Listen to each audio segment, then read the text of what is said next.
Prince Mamun বাংলাদেশের আলোচিত একজন টিকটকার এবং লাইকিতে সে ভিডিও করত। সে বর্তমানে তার অন্য একটা মেয়ের সাথে ভিডিও সম্প্রচার হয়, যা নিয়ে তার এবং লায়লার মাঝে বিভিন্ন অকথ্য ভাষায় গালাগালি হয়। ইতিমধ্যে আপনারা বিভিন্ন গণমাধ্যমে আপনারা এটা সম্প্রচার হয়েছে, বিশেষ করে বৈশাখী টিভি এটা সম্প্রচার করেছে। আমার মনে হয়, আমি সঠিক জানি না, আমার মনে হয় যে লায়লা মামুনকে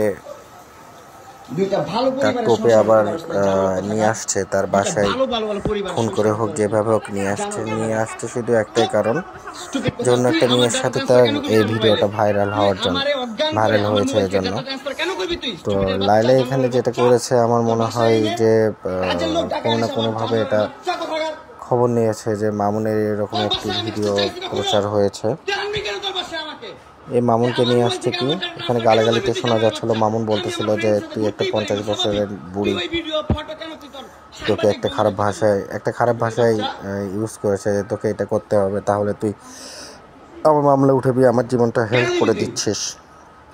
আমার মনে হয় এখানে মামুন লায়লার বাসায় আসছে, লায়লা মামুনকে বাসায় নিয়ে আসছে, ডেকে নিয়ে এসে যে কাজটা করেছে, যে তার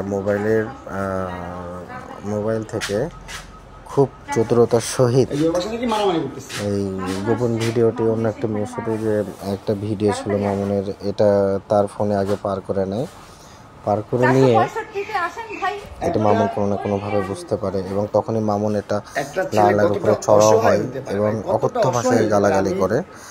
লায়লা এসে ঢুকে কি করে, মামুনকে আমার মনে হয় একটা ইউজ করতেছে, যে সে লায়লা আর কি বিভিন্ন তার পরিবার পরিজন, দুইজন প্রাক্তন স্বামী, তারা আর্মিতে আছে, তার সঙ্গে সংসার করতে পারে না, শুধু একটা কারণ লায়লা কিন্তু এখানে কি করতেছে, কাকে যেন ফোন দিয়ে বলতেছে, সম্ভবত কোনো পুলিশকে ফোন দিয়ে বলতেছে যে লায়লার বাসায় এসে মামুন এখানে উশৃঙ্খল করতেছে। মামুন তখন বলতেছে যে আসলে আমি তো কেমনে আসছি, তুই যদি আমাকে প্রবেশ করতে না দিস, আমার কাজের মহিলাদেরকে ডেকে নিয়ে আসছে। এটা তো সত্যি, একটা মেয়ের কারণে একটা ছেলে নষ্ট হয়। এটা আপনাদের বিচার বিশ্লেষণ দিয়ে আপনারা দেখবেন। আমার মনে হয় এখানে মামুনের কোনো দোষ নেই, এখানে লায়লার যথেষ্ট পরিমাণ একটা নেগলেন্সি আছে। একটা ছেলে কেমনে আসে একটা মেয়ে যদি শেল্টার না দেয়? তো এইগুলি অকথ্য ভাষায় গালাগালি আপনারা ছেড়ে দেন, মানুষজনদেরকে ভালো রাখেন প্লিজ।